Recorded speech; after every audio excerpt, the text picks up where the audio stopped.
Sir him उजाला में आपका स्वागत है। कल एक तेजिंदर सिंह की तरफ से शिकायत आई थी, तो उसके विषय में हम आपका वर्जन जानना चाहते हैं। मैं इस बारे में ना आपको इस बारे में एक स्थिति स्पष्ट करना चाहता हूँ कि मेरे पास ये उसका एक लेटर है जो उसने 22 तारीख को शिकायत की है। और ये लेटर मुझे उसने 23 तारीख को शाम को 4:30 बजे थोक बिक्री के अंदर हिमाचल सिविल सप्लाई कॉरपोरेशन के गोदाम में मुझे दिया 4:30 बजे। और उसका आरोप है कि आपने उसमें कोई कार्रवाई नहीं की। ये मैं बता रहा हूँ। और ठीक 4:30 बजे मैं मौका पे था और मौका पे मैंने उस शिकायतकर्ता को बुलाया कि भाई आपकी क्या शिकायत है और मैं आपकी शिकायत का निवारण करना चाहता हूँ और आप मौके पे आ जाइए।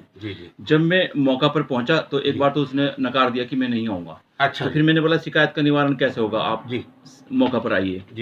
फिर वहाँ पे कुछ और भी उपभोक्ता थे उस टाइम जो राशन लेने के लिए आए हुए थे। उसी टाइम वो जो सरदार जी थे मिस्टर तेजिंदर सिंह जी वो आए और उन्होंने एक अपने हाथ से लिखी हुई एक स्लिप मुझे दी। अच्छा जी। जिसमें उन्होंने लिखा है कि ये स्लिप जो है ये हिसाब मैंने किया है। अब चलिए ठीक है। तो कुल मिला के वो जो आरोप उसने लगाए हैं वो गलत लगाए हैं। नहीं, आरोप उसके सही भी हो सकते हैं। इस बारे में मैंने उसने आपके ऊपर आरोप लगा दिया ना, मेरे ऊपर कि जांच कोई कार्रवाई नहीं की उन्होंने। जांच की गई है और ये मेरा जो है विभाग से संबंधित जो हमारा निरीक्षण प्रपत्र है ये उसी दिन शाम को 4:45 पे भरा गया है। इस पर टाइम और डेट हमको लिखनी पड़ती है। और मौका पर ही जब हमारा निरीक्षण चल रहा था तो मैंने शिकायतकर्ता की मौजूदगी में एक फोटोग्राफ लेके अपने डिस्ट्रिक्ट हेडक्वार्टर को भेजा कि मैं इस फेयर प्राइस शॉप में निरीक्षण कर रहा हूँ। हमें भी प्रेस नोट मिला आपका फोटोग्राफ। वो हमें भी मिला है। और ये इसमें क्या नाम जो fair price shop depot holder थे, क्योंकि मैं किसी को प्रेशराइज नहीं कर सकता था कि तुम लोग ऐसे बयान दो। ये उसने एक बयान दिया है कि जनाब ये मेरा ही ग्राहक है और ये हर महीने मेरे से राशन ले जाता है और इसने मेरे से 2 राशन कार्डों पे राशन लिया है। तो फिर मैंने उन्हें कहा कि मुझे उनकी डिटेल चाहिए कि मुझे उनकी डिटेल चाहिए। फिर उन्होंने उसकी डिटेल कंप्यूटर से निकाली और इसमें अगर आप देख सकें मैं ये नहीं कह सकता कि भी शिकायतकर्ता की शिकायत गलत है, लेकिन शिकायतकर्ता द्वारा ये दोनों बिल दोनों पे बायोमेट्रिक प्रक्रिया के माध्यम से राशन लिया गया है। नहीं, बिल्कुल आपकी बात जायज है। जनाब वो कह रहा है मेरे से अंगूठा लगवाया गया, लेकिन ये जो आप स्लिप दिखा रहे हैं ये स्लिप उसे नहीं दी गई और नहीं दी गई। उसका यही आरोप है कि स्लिप नहीं दी गई और 6 किलो की बजाय उसको 4 किलो राशन 5 किलो राशन दिया जाता है और रेट ज्यादा लगाए जाते हैं। ये मैंने जब मौका से उसको कहा कि आप रुकिए और वो उन्होंने पर्ची दी कि जनाब मेरा तो ये हिसाब है और आप इसको चेक कर लीजिए। अब जब मैं अब वो कह रहे थे कि मेरे से 960 रुपए लिए या कुछ ऐसे लिए। अगर इन दोनों बिलों का टोटल किया जाए तो मेरा 969 यानी 970 रुपए के करीब होता है। तो अब फिर मैंने देखा कि कंफ्यूजन है ग्राहक में भी और विक्रेता में भी।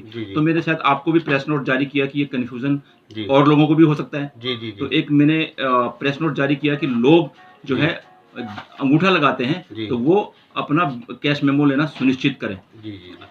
अच्छा, इस पे डिपो होल्डर के ऊपर कोई कार्रवाई की आपने? यस, ये देखिए उसने बोर्ड बनाया गया है उसके द्वारा बोर्ड बनाया गया था, लेकिन मौका पर बोर्ड जो था प्रदर्शित नहीं था।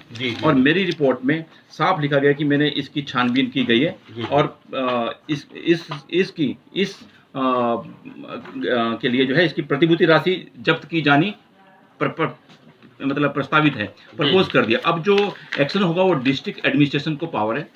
ठीक है, मतलब कुल मिलाकर आपने कार्रवाई की। मैंने कार्रवाई तेजिंदर सिंह ने आपके ऊपर झूठे आरोप लगाए, उस पर आप कोई कानूनी कार्रवाई भी करेंगे उसके खिलाफ? बिल्कुल मैं करूंगा, क्योंकि उसने मेरे विभाग से, मेरे जी। हेडक्वार्टर से जी। मुझे कॉल्स आ रही हैं, श्याम ऐसा कैसे है। आज तक कभी ऐसा नहीं हुआ कि मैंने कोई काम ना किया हो। मैं अव्वल रहा हूँ और मेरे हमेशा जो है मेरा काम जो है मौका पर प्रशंसा ही की गई है। जी जी और ये मेरे लिए बड़ी दुख की बात है कि भाई अगर मुझे जाने पहचाने या बिना पहचाने या मेरे कार्य प्रणाली पर उसने उंगली उठाई है। मैं आपके नॉलेज में एक जी। और मुद्दा मतलब जो है, ये मेरी जो इंस्पेक्शंस की जो प्रक्रिया है ये लगातार चल रही है। जी मैं आपको बताना चाहूँगा कि मैंने पांवटा शहर के कम से कम 4 डिपो होल्डर्स की डिटेल छानबीन की गई है, जी जिसमें से एक डिपो डिफाल्टर है जी और उसके अगेंस्ट भी एक्शन हो रहा है। जी और इसके अतिरिक्त जी जनमंच के अंतर्गत मुझे एक शिकायत कोडगा रोहाना सोसाइटी की जो थी कल सवेरे ही मिली थी जी। और मैं कल ही उसकी छानबीन के लिए कोडगा के लिए रवाना हो गया। जी। और ये देर रात तक जो है मैं इसकी छानबीन करता रहा हूँ और उसमें काफ़ी अनियमितताएं पाई गई हैं। और ये जो अनियमितताएं पाई गई हैं, अब जो है विभाग जो है मजबूर है आवश्यक वस्तु अधिनियम 1955 के अंतर्गत जो हमारे कानून है या जो प्रक्रिया है वो डिस्ट्रिक्ट एडमिनिस्ट्रेशन द्वारा 100% लाई जाएगी। इसमें किसी भी कोई भी कोताही नहीं बरती जाएगी। अब मैं आपके माध्यम से जी।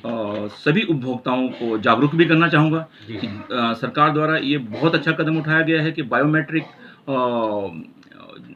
कैश मेमो आपको दिए जा रहे हैं। आपके थंब इंप्रेशन से जो आपकी बायोमेट्रिक सूचना है वो उसमें ऑलरेडी फीड है और उसके माध्यम से राशन लें। और आप फेयर प्राइस ऑफ होल्डर से तभी ही राशन लें जी जब आप उससे कैश मेमो प्राप्त कर लें। रसीद जरूरी है, हाँ, अनिवार्य है। रसीद जरूरी है। जी, जी, और जी। अगर ऐसी प्रक्रिया में कोई कोताही बरती जाती है या जी। कोई आनाकानी करता है तो आप मैं बैठा हूँ जी। जी जी हिम उजाला से बातचीत करने के लिए आपका बहुत बहुत शुक्रिया। Thank you.